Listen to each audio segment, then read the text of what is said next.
건강하게 더 오래 사시기 위해서 오신 분이 더 많은 것 같아서 그쪽에 맞춰서 포커스를 맞춰서 제가 설명을 좀 드리도록 하겠습니다. 그리고 연령대도 다양해서 어떤 연령분을 대상으로 이렇게 포커스 딱 집중을 해서 설명을 드려야지 우리 아버님을 대상으로 설명을 드려야 할지 제 친구를 대상으로 설명을 해야 할지 잘 모르겠지만 여하튼 제가 할 수 있는 만큼 최대한 쉽게 설명을 좀 드리도록 해보겠습니다. 좀 졸리실 것 같아서 일단 이 배를 열어서 보인 사진을 가지고 좀 깨시라고. 이게 정상적인 간입니다. 이 간은 이제 저희가 간이식이라는 수술을 하게 되는데 간이식이라는 수술을 하게 될 때 건강하고 아무 이상이 없는 정상인의 간을 이렇게 사진을 찍어놨고요. 그 다음은 이제 간암의 사진입니다.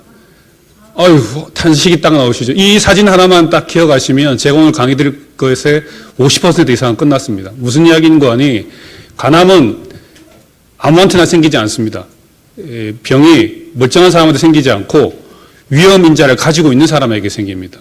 주로 간 질환을 가지고 있으면 특히 간 경화를 가지고 있는 사람에게 생기는 것이 간암입니다. 그래서 나는 아무런 위험인자를 가지고 있지 않는데 간암이 생기나? 생길 수는 있지만 그 확률은 너무너무 낮습니다. 그래서 제가 좀 이따 설명을 드리겠지만 그런 위험인자를 가지고 계시지 않다면 큰 걱정을 안 하셔도 됩니다. 대신에 우리나라에서는 그런 위험인자를 가지고 계신 분이 굉장히 좀 많은 편입니다. 다른 나라에 비해서. 왜냐하면 이제 B형 간염이라는 바이러스 때문에 그런데 그 설명은 다시 설명드리도록 하겠습니다. 그래서 이 간암이 치료하기 어려운 것은 뭐냐면 이렇게 경화가 있는 간에서 간암이 같이 있다 보니까 다른 앞에서 했던 위장암이나 대장암 같은 경우에는 암만 치료하면 되거든요. 뭐 간암, 위장암 1기, 2기, 3기면 위치에 따라서 정도에 따라서 위장을 잘라내고 대장을 잘라내고 뭐 필요하면 항암 치료만 하면 되는데 문제는 간암은 이 간암이 있으면서 더불어서 간 경화를 같이 가지고 계시니까 간 기능이 너무 안 좋으세요. 그래서 치료를 할 수가 없습니다. 대부분 다가 치료를 하게 되면 또 치료 자체로 인해서 간 자체가 더 나빠질 수 있기 때문에 그래서 치료를 하기도 굉장히 까다롭고 제일 좋은 게 이 암을 어떻게든 죽여야 되는데 죽이고 나더라도 여기 보시는 바와 같이 이런 경화가 좋아지는 게 아니거든요.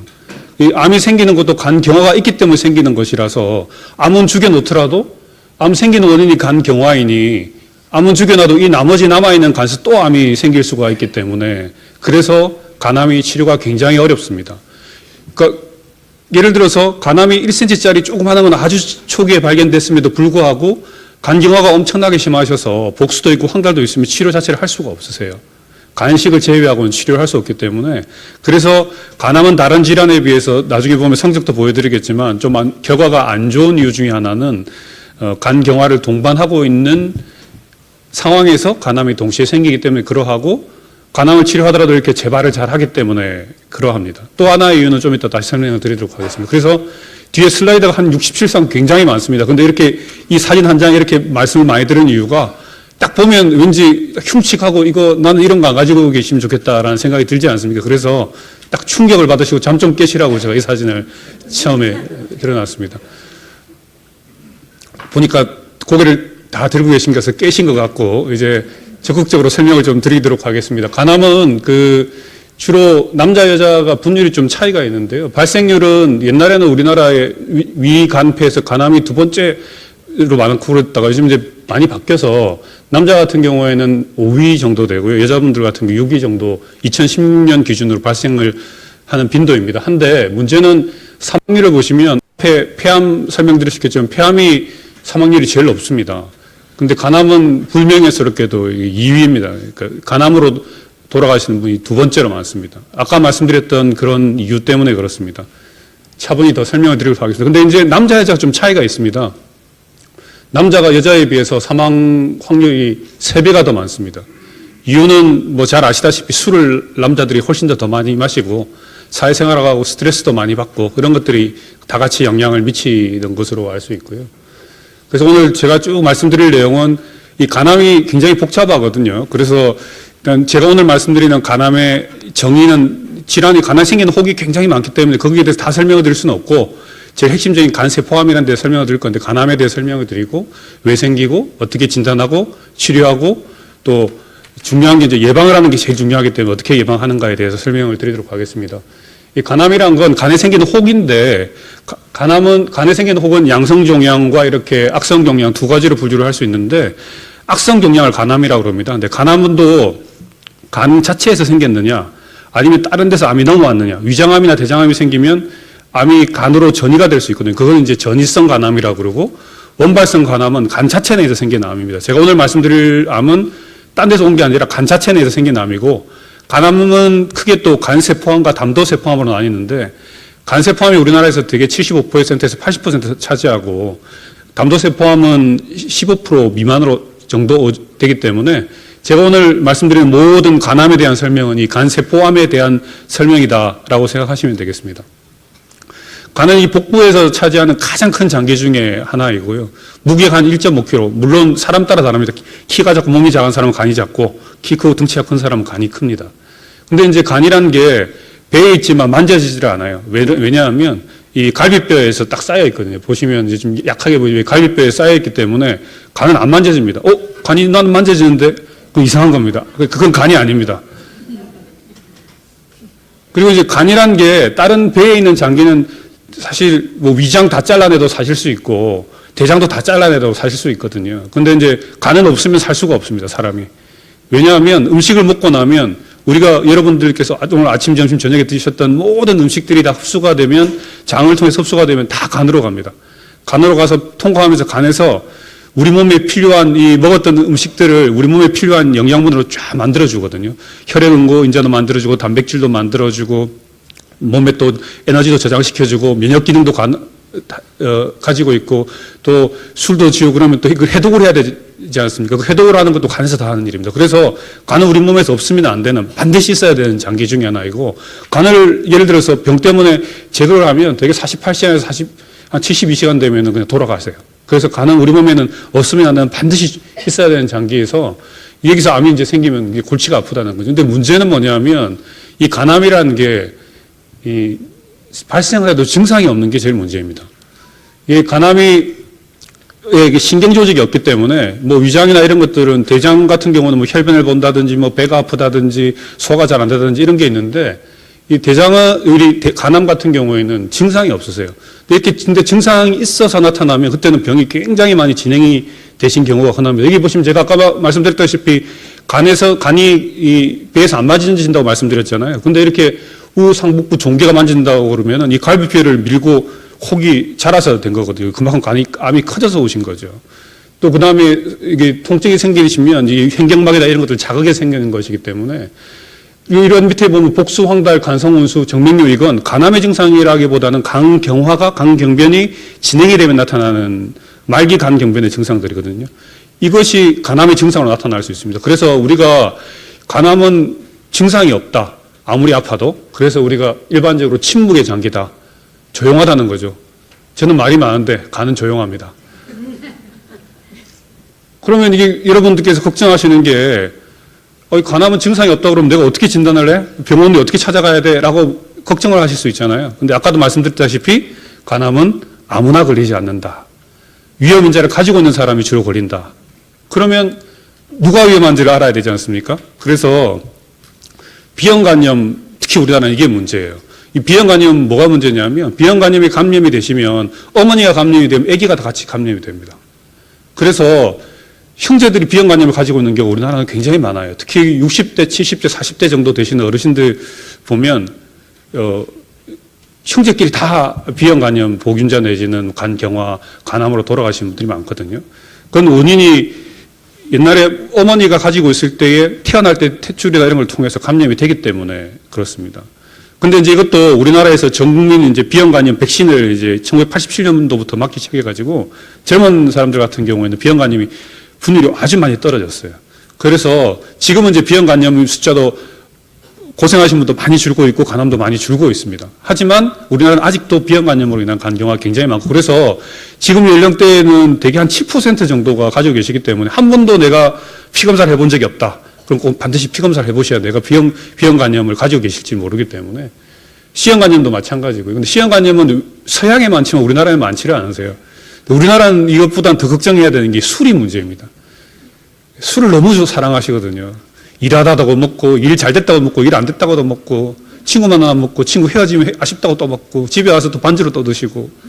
그래서 술을 너무 좋아하고 또 회식 자리에서 술을 많이 먹기 때문에 요즘 이 술 때문에 간 나빠지셔서 문제되는 경우가 굉장히 많습니다. 또 하나는 이 젊은 사람들이 요즘 살이 많이 쪄서 이 기름진 걸 너무 좋아하잖아요. 피자나 치킨이라든지 이렇게 자제분들 배가 볼록 튀어나오고 그런 사람들 많이 있지 않습니까? 그게 이제 젊은 사람들은 이 비만하고 대사성 증후군이 문제이고 연세 좀 드신 분들은 술이랑 이 비형간염이 특히 문제가 되는데 이게 암이 그냥 바로 생기는 게 아니라 아까 제가 우둘투둘하게 뭔가 심각하게 이상이 못생긴 간 보여드렸다시피 원래는 정상적인 간이다가 이런 좀 전에 이런 일련의 군들의 위험 인자를 가지고 계시면 이게 정상간에서 간염이 되고 또 한참 또 10년이 지나면 그게 간 경화가 되고 간 경화되고 또 한참 지나면 그게 간암이 되기 때문에 실제로 정상적인 간에서는 간암이 생기질 않습니다. 물론 그럼 정상적인 간에서 간암이 한 명도 안 생기냐?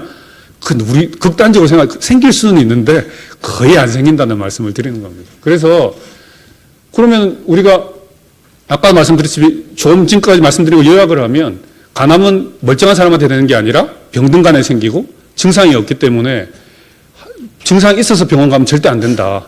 그래서 근데 이제 간암이 치료하기 힘든 원인이 뭐냐면 간 경화가 있으면서 간암이 동시에 있어서 치료하기가 힘들고 치료를 아무리 잘 하더라도 재발을 할 수밖에 없고 왜냐하면 기본적으로 간 경화가 있는 바탕하에서 암이 생기기 때문에 나머지 간에서도 재발을 할 수가 있고 그래서 간암은 이게 다른 암들은 위장암이나 대장암들은 암이 퍼져가지고 돌아가시는 경우가 많잖아요. 근데 간암은 암이 퍼져서 돌아가시는 분도 있지만 더 많이 돌아가시는 원인은 간 기능이 나빠져서 돌아가시는 거예요. 그래서 간암을 치료하는 것은 암을 자체를 치료하는 것도 중요하지만 간 기능을 안정적으로 잘 유지하는 게 같이 동시에 해줘야만이 환자분께서 오랫동안 건강하게 사실 수가 있는 게 이 병의 특징입니다. 근데 이제 안타깝게도 성적이 너무 좋지를 않아요. 이게 글자가 좀 잘 안 보이시겠지만 대장암만 하더라도 이게 5년 생존율이 70% 가까이 육박하고 요즘 많이 좋아졌는데 간암은 아직도 5년 생존율이 30% 정도밖에 되지를 않습니다. 물론 이게 이제 20년 전에 비하면 20% 정도 좋아진 거예요, 이게. 의학기술이 발전하면서. 하지만 아직까지도 간암은 진단됐을 때에 5년 생존율이 30%밖에 되지 않는다. 원인은 아까 말씀드렸던 그런 이유 때문에 그렇습니다. 그래서 이 간암 같은 경우에는 증상이 생기고 치료를 하게 되면 예후가 너무 안 좋기 때문에 제일 중요한 게 아까 말씀드렸던 B형간염, C형간염, 알코올성 간경화, 간질환, 비만, 대사성 증후군 이런 위험 인자를 가지고 계신 분은 반드시 6개월마다 한 번씩 검사를 하셔야 돼요. 근데 그런 분들이 10살, 20살 때 암 생기는 게 아니기 때문에 40살이 딱 지나셔부터 좀 전에 말씀드렸던 그런 질환을 가지고 계신 분들이 6개월마다 병원에 오셔가지고 초음파랑 피 검사를 하셔야 돼요. 그럼 왜 6개월이냐? 암이 이제 한 1cm에서 2cm로 이렇게 2배 자라는 데까지 암 특성에 따라서 2주 걸리기도 1년 걸리기도 하거든요. 그래서 딱 잘라가지고 6개월 중간 값을 해서 6개월마다 오셔서 피 검사하고 초음파를 하셔야 됩니다. 그래서 증상이 생겨서 오면 안 되고 아무한테 생기지 않기 때문에 딱 위험인자를 가지고 계신 분들이 6개월마다 와서 검사를 하셔야 되고요. 근데 그럼 내가 위험군인지 이제 어떻게 알아? 그죠? 어떻게 아느냐? 그 B형, C형 간염 피 검사를 해보면 알 수 있습니다. 그래서 혹시 여기 계신 분들은 다 건강에 관심이 있어서 오신 분들이기 때문에 피 검사를 다 한 번씩 해보셔서 알고 계시겠지만 본인이 B형 간염, C형 간염을 가지고 계신지를 일단 1차적으로 아셔야 돼요. 피 검사만 해보면 바로 알 수 있거든요. 이제 가장 애매한 게 이제 술입니다. 술이 나는 일주일에 4-5번 이상을 먹는다. 그리고 그걸 한 번 먹을 때마다 과음을 한다. 라고 하시면 이 검사를 반드시 해보셔야 돼요. 난 위험군입니다. 또 하나는 내가 다른 사람보다 배가 좀 볼록 튀어나왔다. 내가 서서 보면 내 밑에 아랫배를 쳐다보면 내 발이 안 보인다. 발가락이 안 보인다. 그렇게 하시는 분들은 내가 비만한 거거든요. 그런 분들은 이거 내가 간이 좀 괜찮은지를 검사를 해보셔야 돼요. 그래서 모든 사람이 간 검사를 하실 필요는 없지만 이런 분들은 요주인물들입니다. 특히 이제 40대가 넘어가면 반드시 자주 검사를 하셔야 된다는 거죠. 그럼 간암은 어떻게 진단을 하느냐? 이게 아까 설명드렸겠지만 위암, 대장암 같은 경우는 조직 검사를 한다고 이야기 들으셨죠? 진단을 하는데, 근데 간암은 좀 조직 검사를 잘 하지를 않아요. 간암은 이 조직 검사보다는 CT랑 MRI 같은 검사를 통해서 진단을 하거든요. 이거에서 특징적인 소견을 보이면 그냥 간암이라고 저희들이 진단을 해서 암 보험을 받게 해드립니다. 왜 그러냐? 간암은 아까 멀쩡한 간에 생기는 게 아니라 간 경변을 가지고 있는 사람한테 생긴다고 제가 말씀을 드렸잖아요. 그 조직 검사를 하면 간에서 하는 역할이 간 혈액 응고를 하는 역할, 피가 났을 때 멈춰주는 역할을 하는데 간경화가 있으신 분이 바늘을 찔러버리면은 찌른 것 때문에 피가 날 수가 있습니다. 두 번째는 찌른 바늘을 통해서 암이 퍼질 수가 있어요. 그래서 CT나 MRI에서 특징적으로 암을 진단할 수 있는 소견을 보이면 조직검사 없이 바로 진단을 합니다. 그렇지만 CT나 MRI에서도 애매한 수가 있거든요. 애매하면 조직검사를 할 수가 있어요. 왜냐하면 암이냐 아니냐에 따라서 이유도 다르고 치료 방법이 하늘과 땅 차이기 때문에 그래서 조직검사를 하는 경우도 있지만 일반적으로 대부분 다는 CT와 MRI, 피검사를 통해서 암을 진단을 한다. 이렇게 하시면 될 것 같고요. 간암을 어떻게 치료하느냐. 이거 치료법이 딱 보시면 일단 표를 보니까 아이고야 싶죠. 몰라야 되겠다 싶으시잖아요. 이건 외국에서 만든 그림이고, 이건 작년에 우리나라에서 발간된 간암 치료법인데, 아이쿠야, 그냥 답이 아이쿠야입니다. 그러니까 너무 복잡합니다. 그러니까 같은 병기라도 치료 방법이 다 5가지씩 있습니다. 장단 환자분의 뭐 여러 가지 조건들에 다 차이가 있는데, 그럼 이런 것들을 어떻게 결정하느냐. 중요한 건 간암은 혹 덩어리이기 때문에 이게 크기가 몇 개인가, 개수가 몇 개가 되는가, 그리고 이게 혈관을 타고 들어갔는가 안 들어갔는가, 그리고 또 다른 장기에 침범이 있는가, 전이가 됐는가 안 됐는가. 더 중요한 건 간 기능이 어떻는가. 아까 제가 간 경화를 주로 동반하기 때문에 치료를 하고 싶어도 간 경화가 엄청 심하면 또 할 수가 없으세요. 그렇기 때문에 간 경화가 얼마나 되어 있는가, 간 기능이 괜찮은가, 이런 것들을 종합적으로 판단을 해야 되는 게 있어서 치료가 너무 복잡합니다. 근데 이제 우리가 간암을 치료할 때 근치적 치료다, 완치를 기대할 수 있는 치료다라고 하는 치료와 완치는 아니고 생명을 연장시키고 환자분의 병을 더 이상 진행시키지 않는 정도로 머물러 있게 만드는 치료 두 가지로 구분을 하는데, 완치적 치료는 간을 잘라내는 방법과 간을 이식하는 방법. 이식이라는 건 병든간을 다 없애버리고 다른 사람 간을 새로 들어오는 방법이거든요. 국소요법이라고 해서 바늘을 찔러서 이제 암을 지지거나 태우거나 화학 반응을 이렇게 없애는 방법이 있고, 또 하나는 이제 색전술이랑 항암제 계통의학이 있고 방사선 치료, 또 다 기타 이런 치료로 나눌 수가 있습니다.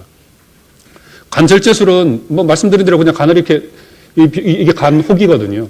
이 암인데 이걸 이렇게 우리가 수술방에서 이렇게 배를 열어서 이렇게 잘라내는 거죠. 이게 간절제술이라고 그러는데, 간절제술의 장점은 뭐냐면 혹이 2cm만 넘어도 이렇게 이게 암인데, 이게 보면 조그만한 이 암들이 2cm만 넘어도 이게 조그만한 암들이 숨어 있습니다. 그래서 다른 치료법으로는 이 숨어 있는 암들을 치료하기가 상대적으로 힘들고, 그래서 간을 수술을 하게 되면 이 암을 먹여 살리는 이 혈관을 통째로 해서 이 해당하는 모든 영역을 다 같이 도려낼 수가 있거든요. 그래서 간암이 성적이 잘라낼 수 있으면 잘라내는 게 제일 좋습니다. 다른 어떤 치료들보다도.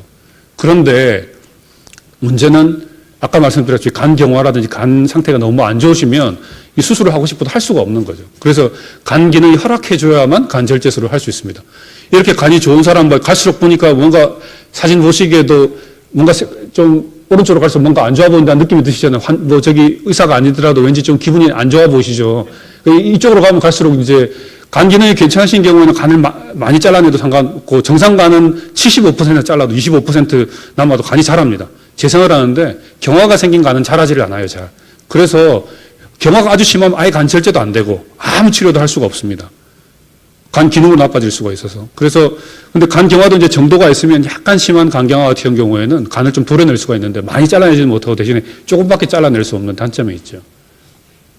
말 그대로 간절제술은 이제 그냥 병든 간을 잘라내는 겁니다. 근데 이제 혹을 그러면은 10cm, 20cm 되는 혹 잘라낼 수 있어요? 라고 물으시는 분도 있는데, 이 절제의 묘미는 뭐냐면 이렇게 큰 간도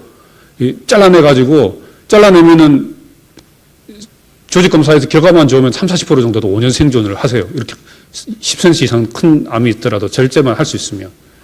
그래서 이제 절제 방법은 옛날에는 개복을 크게 해가지고 옛날에 그레이트 서전, 이렇게 큰 수술을 잘하는 사람, 배를 크게 요구하는 사람이 수술 잘하는 사람이 이렇게 이야기해서. 근데 요즘은 조금 잘라서 수술하는 걸 원하시는 분들이 많거든요. 그래서 이 복강경으로도 이제 가는 수술을 하고 있습니다. 근데 이제 복강경은 위치가 아까도 말씀드린 갈비뼈 밑에 숨어 있고 저기 뒤쪽에 위치하고 있기 때문에 위치에 따라서 복강경이 용이하지 않을 수도 있고 또 아까 또 설명드렸다시피 간암이 미세하게 혹 주변으로 이렇게 점점점 암이 있기 때문에 많이 도려내줘야 되거든요. 많이 도려내주려면은 복강경을 하기에는 조금 단점이 있는데 그건 굉장히 잘하는 선생님들이 경험이 많은 사람들이 해야지 안전하게 할 수 있지. 조금만 이렇게 도려내는 건 다른 치료하는 것보다도 큰 장점이 없으세요. 수술을 들어가려면 많이 잘라내고 많이 잘라낸 만큼 결과가 좋으신데 문제는 많이 잘라내면 아까도 말씀드렸다시피 뭐 어떻게 해야 된다고요?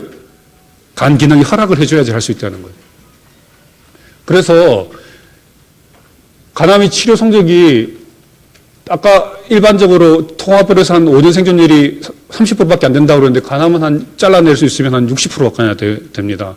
근데 재발도 여전히 한 50, 60% 이상, 많게는 70%까지 이야기하는 데도 있거든요. 그래서 재발을 잘하는데 그 이유는 아까도 말씀드렸다시피 간 질환, 간 경화를 바탕으로 하는 경우가 많기 때문에 그렇고 안타깝게도 이제 수술할 수 있는 경우가 10에서 20%밖에 되지를 않아요. 그만큼 이제 간 기능이 허락되어 있는 사람이 없다는 거죠. 저희 병원 결과인데 수술을 하게 되니까 한 5년 동안에 10cm 미만 수술을 해보니까 2,500분 정도 수술을 해보니까 결과를 보니까 5년 지나니까 한 60% 재발하고 한 10년 지나니까 한 70% 정도 재발을 했었어요. 근데 이제 이것도 여기 보면 색깔들의 층층이 다른데 이 위로 갈수록 재발이 많은 것이고 밑으로 올수록 재발이 적은 건데 간 크기가, 암이 크기가 작고 혈관 침입이 없을수록 재발은 적게 하고 간 종양이 크기가 크고 그리고 또 혈관 침범이 있을수록 예후가 좋지를 않습니다. 재발을 잘 합니다. 근데 이 딱 보시면 이런 분들 아이쿠나 싶은 생각이 드시죠. 보니면 막 뭐 인공호흡기 달고 있고 간성 혼수가 있고 보니까 여기 피가 나고 배가 볼록해서 복수가 엄청 많고 이 뭐 간도 이렇게 쭈그라들어져. 아까 보니까 색깔이 선홍색으로 밝았는데 이거는 간이 쭈그라들어가지고 막 우퉁부퉁하고 이렇게 험악한 상태가 됐다. 이렇게 오시면 간암인 상태에 오시면 아무 치료도 할 수가 없어요. 근데 이럴 때 할 수 있는 방법이 간이식이나 수술입니다.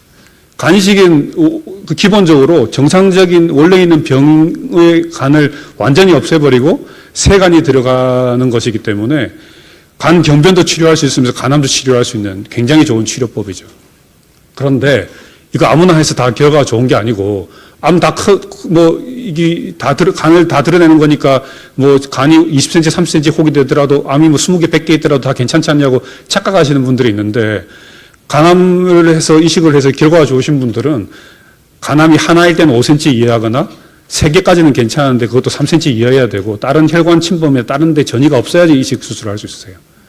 그런데 이건 이제 옛날 이야기고 요즘은 또 이제 여러 좋은 치료들이 많이 발전이 돼서 국소 치료로 지지기도 하고 색전술이라든지 방사선 치료 이런 것들을 통합적으로 막 치료를 잘 해가지고 그 병이 10cm 되던 것도 5cm로 줄이고 뭐 혹도 10개 있던 걸 3개, 2개로 줄이고 그리고 또 암 표지자라고 해서 그런 수치도 막 올라갔다 그게 정상으로 떨어지고 이렇게 되면 그런 경우에는 그런 암들도 이식을 할 수가 있었어요.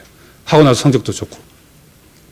이식 수술은 근데 이제 뇌사자 이식 수술과 이 생체 간이식 이렇게 2개로 나눌 수 있거든요. 뇌사자 이식은 말 그대로 뇌가 죽으신 분들이 있어요. 그런 분들은 대개 48시간이나 72시간 되면 돌아가시기 때문에 내가 장기를 기증하겠다라고 본인이 미리 사전에 서약서를 써놓거나 아니면 가족분이 원하는 경우에 장기를 기증을 해줄 수가 있는데 이게 이제 뇌사자 같은 경우에는 사회적 자원이기 때문에 누구한테 간이 주어지냐면 그 당시에 우리나라에서 간이 제일 안 좋은 사람한테 배당이 됩니다. 그래서 간암이 있으신데 간 기능이 좋으신 분들한테는 배당이 되지를 않아요. 그래서 우리나라에서 간암이 심하신 분들 대개 치료는 생체 간이식으로 하는데 생체 간이식은 말 그대로 살아있는 사람 간을 일부를 잘라서 병든 사람 간을 다 떼버리고 그 사람한테 심어주는 거거든요. 그래서 간을 줄 사람이 있어야 돼요. 그 우리나라에서는 누가 주시냐? 대부분 자제분이나 형제분들이 간을 주세요. 간이식 방법은 병든 간을 잘라내가지고 새로 간을 이식하는 거라고 말씀을 드렸고 말로 설명을 드렸으니까 간이식의 장점은 아까 말씀드렸다시피 이게 병든 간을 없애고 새 간에 들어가는 거니까 간 경화를 치료하면서 간암도 같이 치료해서 성적이 제일 좋습니다. 5년 동안 재발을 하지 않을 확률 그러면서도 살아있을 확률이 70에서 80% 돼요. 이런 성적이 좋은 암 치료는 아무것도 없거든요. 이게 제일 좋습니다. 근데 문제는 간을 줄 사람이 있어야 되잖아요. 그러니까 생체 기증자 간을 줄 사람이 있어야 되고 또 수술이 굉장히 복잡하고 고난도 수술이라서 비용이 좀 많이 듭니다. 그리고 이식을 받으신 분이 평생 면역제를 드셔야 되는 단점이 있습니다. 이제 저희 병원 간이식 건수인데요. 생체 간이식을 저희가 작년에 5,000회를 했어요. 전 세계에서 제일 많이 했거든요. 5,000 딱 들어봐도 엄청 많으신 거 아시겠죠? 성적이 그러면 어떻게 되느냐. 이게 전체 2014년까지 우리나라 간이식을 11,000회인데 저희들이 4,400회를 했거든요. 2014년까지 작년에 이제 저희들이 5,000회, 지금 6,000회, 7,000회도 이제 돌파하고 있는데 저희가 우리나라 전체 간이식의 한 37% 정도를 저희 단일 병원에서 다 하고 있습니다. 지금 성적이 어떻느냐. 실전 생존율이 85%세요. 엄청 좋죠. 다른 암에 비해서도 막 좋은 것 같죠, 일단.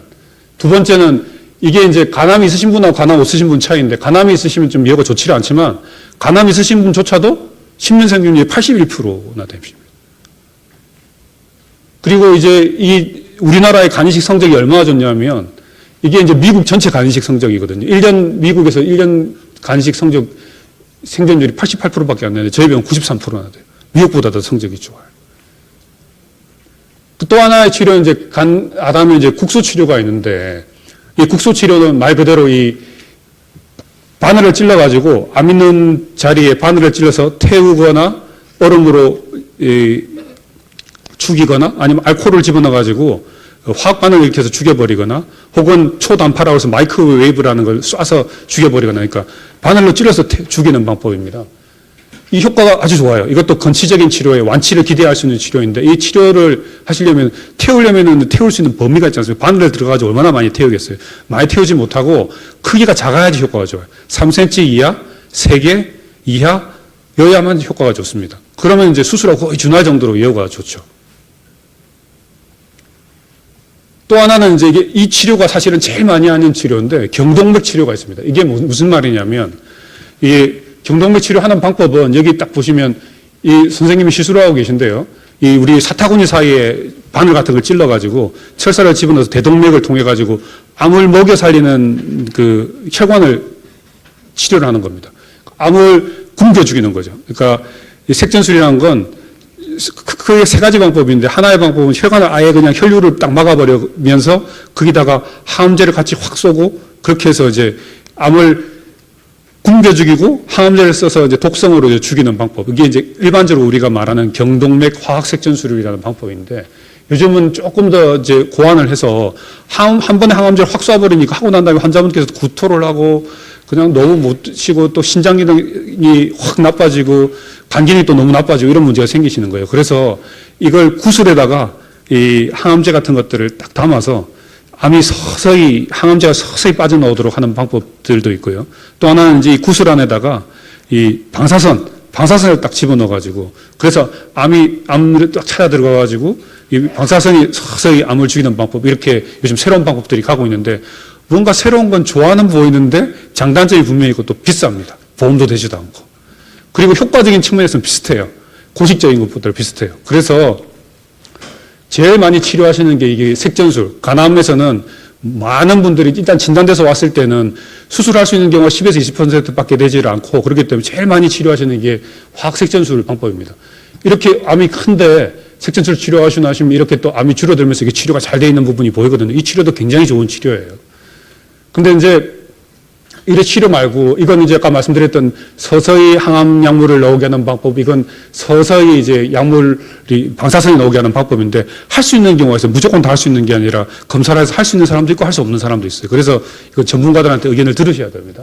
또 하나는 이제 방사선 치료를 받는 거거든요. 광선을 찌는 거예요. 바깥에서 광선을 찌는 건데 여기 오신 분들이 우리나라 분들이 많이 착각하는 게 방사선하면 머리털 빠지지 않냐고 이렇게 하신 분이 방사선이 머리를 빠지게 하는 게 아니라 항암화학제 주사로 넣는 게 머리카락을 빠지게 하시지 이 방사선은 머리카락을 빠지지 않게 하지 않거든요.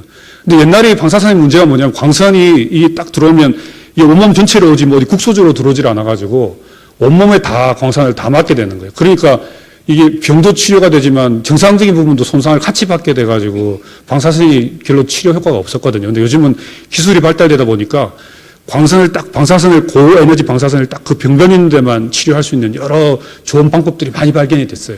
그래서 그걸 치료를 하다 보니까 옛날보다도 방사선 치료를 하고 난 다음에 효과가 많이 좋아졌습니다. 그래서 덕분에 혈관 안에 암이 타고 들어오더라도 혹은 이 간암이 뼈로 전이가 되더라도 광선 치료를 받으시면 통증 완화의 효과도 되고 또 생존도 좋게 할 수 있는데 이 방사선 치료도 기본적으로 이 광선이 아무리 국소적으로 잘 들어가더라도 주변 정상적인 간 조직 자체도 손상을 받기 때문에 간 기능이 좀 괜찮아야지 수술을 할 수 있어요. 간 기능이 안 좋으면 할 수가 없어요. 이 마지막으로 이제 또 할 수 있는 방법 중에 하나가 이 항암 치료거든요. 이 항암 치료는 주사 맞고 머리카락 빠지고 이런 게 아니라 간암에서는 이제 표적 치료하고 면역 치료 이게 두 가지는 아닙니다. 면역 치료는 표적 치료는 아까 앞에 폐암하신 선생님께서 여러 설명을 좀 해주셔가지고 근데 간암에서는 이 약이 넥사바라고 또 한 가지 약밖에 없었어요. 그래가지고 이 약만 지금 보험이 돼가지고 근데 이 약도 반응이 20% 정도밖에 되질 않거든요. 그래서 환자분들이 안 좋았는데 요즘은 이 신약들이 한 7가지나 이렇게 작년부터 해서 왕창 개발이 돼가지고 결과들이 또 좋은 결과들이 많이 나오고 있고 또 이걸 이제 약 하나만 쓰는 게 아니라 복합적으로 이 약 섞어가지고 하면서 옛날에는 이 간암 절제도 안 되고 방사선 치료도 안 되고 모든 치료가 안 되는 분들한테 희망이 이 항암제밖에 없었는데 반응이 20%밖에 안 되는데 지금은 이제 그것도 더 좋아지고 결과도 좀 더 좋아지고 있습니다. 근데 이제 이 간암이 이 치료가 보시면은 이 짧은 시간에 들어온 것만 해도 보니까 치료가 너무 복잡하고 많지 않습니까? 그러다 보니까 이걸 저도 이제 이게 수술을 한 사람이다 보니까 수술에 대해서 제가 워낙에 많이 하고 하니까 또 아산병원 수술을 너무 많이 하니까 제 머릿속에서 그냥 자다가도 머릿속에서 그냥 모든 게 다 그려지는데 자다가도 뭐 어제 내가 수술한 거 잘못한 거 아닐까 아니면 너무 잘한 거 아닐까 머릿속에 막 생각이 스치는지라는데 새로 암 항암제가 막 7개씩 나오고 그 7개 한 약자마다 임상 연구가 막 수십 개씩 나오거든요. 그러니까 다 알 수가 없어. 그래서 방사선도 아까도 말씀드렸다시피 옛날에는 치료 효과가 안 좋은데 요즘 좋다고 말씀드렸잖아요. 새롭게 막 새로운 지식들이 많이 나오니까 혼자만 아는 게 아니라 이렇게 다 모여가지고 협진을 하니까 더 결과가 좋은 거예요. 그래서 협진을 받은 분과 안 받은 분 간에 이렇게 성적의 차이가 많이 납니다. 그래서 저희 병원에는 이렇게 많은 선생님들이 협진하는 각과마다 이게 다 교수님들이거든요. 의료진들이 막 같이 협종을 하면서 치료를 보고 있고 저희들이 얼마나 수술을 연간 800명 간절제술 간암으로 하고 간식도 450분이 나오고 고주파열 치료 600건, 경동맥색주 5,000건, 그 다음에 방사선 치료 700건, 간암으로만 하는 거예요. 다른 질환 빼고 딱 간암으로 하는 것만 이만큼 되거든요. 국내에서 제일 많이 합니다. 근데 이제 여기 오신 분들은 이제 나는 암 환자 아닌데, 난 그런 거 다 필요 없는데, 나는 그냥 내 건강 때문에 온 건데, 라고 하시는 분을 위해서 마지막으로 보너스를 이야기해드리고 이제 제 이야기를 마치도록 하겠습니다. 간암이나 모든 암은 이제 1차, 2차, 3차 예방으로 나뉘거든요. 여기 오신 분들 1차 예방이 필요하신 분입니다. 무슨 이야기냐면 간암을 원인적으로 차단을 하는 게 중요해요. 이 간암을 원인적으로 어떻게 차단하느냐. 그 비형간염이 흔하기 때문에 비형간염 예방접종을 해야 됩니다. 지금 이제 60대, 70대 되신 분들 중에서는 되게 해당 상황이죠. 그래서 요즘은 이제 태어나자마자 신생아에게 다 비형간염 요즘 다 주사를, 백신을 하고 있고 또 하나는 이제 비형간염 고위험군이 있어요. 가족 중에서 비형간염을 가지고 계신 분이 있다거나 혹은 그 의료계에 종사하시는 분들이라든지 아니면은 이 요즘 나쁜 것들 TV에도 많이 나오는데 마약하고 뭐 이런 사람들 있지 않습니까? 이런 사람들 같은 경우에는 비형간염이나 C형간염 같은 것들이 잘 생기기 때문에 그런 사람들은 반드시 비형간염 예방 백신을 맞아가지고 비형간염 항체를 만들어야 돼요, 몸에. 그게 좋고 C형간염은 이건 백신이 없어요, 아직까지. 요즘 C형간염이 걸리더라도 좀 좋은 약이 나와가지고 C형간염도 요즘 옛날에는 C형간염 치료약이 없었는데 요즘은 먹는 약이 나와서 C형간염이 걸리더라도 또 병이 간경화가 엄청 심하지 않은 상태에서 오시면 치료가 거의 99%까지 이상됩니다. 근데 문제는 엄청 약이 비싸요. 약 하나에 뭐 몇십만 원 뭐 하고 보험이 안 되면은 다 먹는데 1억 들고 그렇습니다. 근데 물론 지금 이제 보험이 되면서 보험이 된 걸 약을 드시면 치료가 잘 되죠. 근데 C형간염 어떻게 예방을 하느냐? 대개 다 혈액을 통해서 감염이 되거든요. 그래서 혈액 노출만 안 되시면 돼요. 일상적인 생활에서는 전혀 걱정 안 하셔도 되고 나쁜 짓만 안 하면 됩니다. 그러니까 젊은 사람들 많이 하는 문신 같은 것들 이런 것들 막 마약하고 이런 것들만 안 하시면 걱정을 안 하셔도 돼요. 또 이제 여기 더 중요한 건 이제 이게 술을 많이 드시면 안 돼요. 연세가 드신 분들 보니까 좀 있으신데 연세가 드신 분들은 젊은 사람과 아니랑 연세가 좀 드신 거 아니랑 누가 안 좋을까요? 연세가 드신 분이 당연히 안 좋죠. 그렇기 때문에 연세가 드신 분들이 안 좋은데 또 이 잔치가 있고 그럼 또 꼭 그 옆에서 먹으라고 또 친구들도 권하시고 막 한단 말이에요. 안 먹으면 또 막 괜히 나쁜 사람 취급받고 그런데 우리나라는 그 술을 너무 많이 권유해서 내가 생각하기에 나는 술을 딴 사람보다 많이 먹는 것 같다 그러시면 지금부터 술을 안 드셔야 돼요. 술을 끊어야 돼요. 술을. 제일 중요한 게 술을 끊어야 돼요. 이제 두 번째는 이제 또 하나 중요한 게 그 뚱뚱하신 분은 살을 빼야 됩니다. 아까도 말씀드렸듯이 딱 섰는데 딱 밑을 봤는데 내 발가락이 안 보인다. 고민하지 마시고 그때 살을 빼셔야 돼요. 열심히 운동을 하셔가지고. 또 하나는 이제 그러면은 먹는 음식 중에서 뭐 좋은 거 없냐 이렇게 궁금하시는데 커피가 좋다고. 커피가. 근데 이제 연세가 많으신 분들 커피 또 너무 많이 드시면 안 돼요. 왜냐하면 잠이 안 그래도 안 와가지고 잠 못 자셔가지고 막 난리인데 그 커피를 두세 잔 드시라고 그러면은 커피 두세 잔 먹으라고 그러거든요. 연세가 많으시면 커피 두세 잔 드시는지 안 되면 특히 심장이 안 좋으신 분들 이런 분들 절대 드시면 안 돼요. 커피를 드시면 이게 부정맥이 더 악화되고 그럴 수 있기 때문에 제가 말씀드리는 건 이제 건강하고 아무 잠도 잘 주무시고 그런 분 중에서 아침에 이런 시간에 일어나서 이제 커피를 드시는데도 커피에다 설탕을 또 듬뿍 넣으시고 또 크림을 넣어가지고 막 저어 드시면 그건 안 돼. 이게 블랙 커피라고 해서 설탕도 없이 이렇게 크림도 없이 다 타서 드셔야지 커피가 암을 예방하는 간암을 예방하는 효과가 있습니다. 근데 여기서 이제 또 하나 중요한 게 이제 제가 외래 오시는 분들한테 항상 강조드린 게 있는데 의사들은 특히 간 의사들은 제일 싸워야 되는 대적해야 되는 사람이 있는데 그게 누가입니다. 누가. 무슨 말이냐면 누가 그러던데? 누가 이거 뭐 좋다던데? 누가 이거 간에 좋다던데? 저하고 저보다 제일 권위가 있는 사람이 우리나라에 누가예요. 누가. 그 누가가 누군지 저도 굉장히 궁금한데 아직까지 누구를 못 찾았어. 너무 많아 우리나라에 누가가. 이거 누가를 딱 찾아야 되는데 제가 찾으면 굉장히 뭐라고 그럴 텐데 아직까지 못 찾아가지고 뭐라고 그러는데 귀가 얇아지시면 안 돼요. 간이 안 좋으신 분들은 제일 중요한 게 쓸데없는 걸 안 드셔야 되거든요. 건강보조식품, 간에 좋다는 걸 안 드셔야지 더 몸에 좋습니다. 논이가, 이제 베트남하고 여행 많이 다니시니까 논이가 좋다고 논이를 엄청 드시고 와가지고 간 수치를 엄청 올려서 또 오세요. 논이 드시면 간이 나빠집니다. 보기 그래요 하시죠. 버섯, 상황버섯, 영지버섯 이런 집에서 드시는 버섯 말고 내가 태어나서 평생 음식을 반찬으로 드시지 않는 버섯 같은 거 드시면 안 돼요.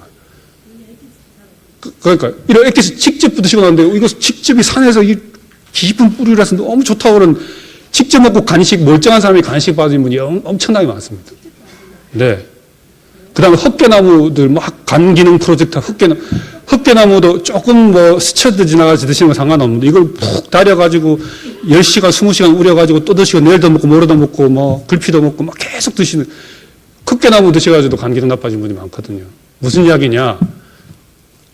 간에 한 방에 먹어서 좋은 건 아무도 없다는 겁니다. 균형 잡힌 식사를 잘 하셔야지. 우리나라 분들이 제일 문제가 특히 간 건강은 간에서는 우리 몸에 음식을 드시면 다 이게 우리 몸에서 독성 해소를 하면서 이게 대사를 시키고 하는 우리 몸의 방어 역할을 하는 곳이거든요. 근데 이 애를 좀 쉬게 해줘야 되는데 맨날 먹어가지고 해독을 시키면 얘가 얼마나 힘들겠어요. 그러니까 일상적으로 음식만 잘 드시면 그걸로 좋은데 괜히 이거 누가 좋더라. 누가랑 싸우셔야 되고 이 간 기능 보조식품들하고 싸우셔야 돼요. 간 기능 보조식품 드시느라 돈 드시고 병원 와가지고 또 약 드시라 또 돈 드시고 막 이중으로 돈이 듭니다.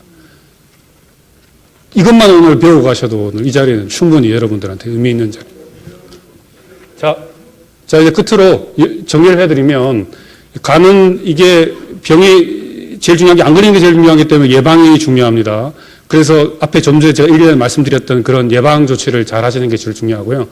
그런데 아무나 생기는 게 아니고 위험 문제를 가지고 있는데 그 위험 문제가 가지는 거 어떻게 하느냐? 피 검사해 보시고 자기 음주 습관이나 자기 뱃살을 보시면 됩니다. 그런 사람들은 어떻게 해야 된다고요? 증상이 생겨서 병원 가면 절대 안 되기 때문에 6개월 간격으로 정기적으로 피 검사하고 초음파 검사를 하셔야 된다는 거고요. 근데 이 병 자체가 이게 간 경화라든지 간 질환이 있으시면서 같이 간암에 동반되기 때문에 치료를 아무리 잘 하더라도 재발을 잘 하기 때문에 예후가 좋지를 않습니다. 그래서 이게 간암은 다른 암하고 다르게 암이 진행돼서 돌아가시는 것보다는 간 기능이 나빠서 돌아가시는 경우가 많기 때문에 두 개를 같이 동시에 두 마리 토끼를 다 잡아야 돼요. 간암도 잡고 간 기능도 같이 잡아야 되기 때문에 치료가 굉장히 까다롭습니다. 그래서 치료도 복잡하고 간 기능도 다 잡기 힘들기 때문에 괜히 그 누구한테 치료를 맡기지 마시고 본인의 건강을 맡기지 마시고 경험이 많고 그리고 또 이 새로운 지식들을 공부를 열심히 하는 사람들한테 오셔가지고 전문가한테 맡겨야 돼요. 요즘 사회적으로 제일 문제가 되는 게 가짜 뉴스를 듣고 막 난리가 나는 거 많지 않습니까? 그러니까 정확하게 공부를 열심히 하고 밥만 먹고 집에도 못 가고 계속 저는 이거 수술을 하고 공부만 하는 사람들이거든요. 그 사람한테 물어봐야지 이거 누구한테 물어보시면 안 돼요. 무슨 말인지 아시겠죠? 예, 오늘 제 한 이야기 잘 들으시고 건강한 삶 누리시길 바랍니다. 감사합니다.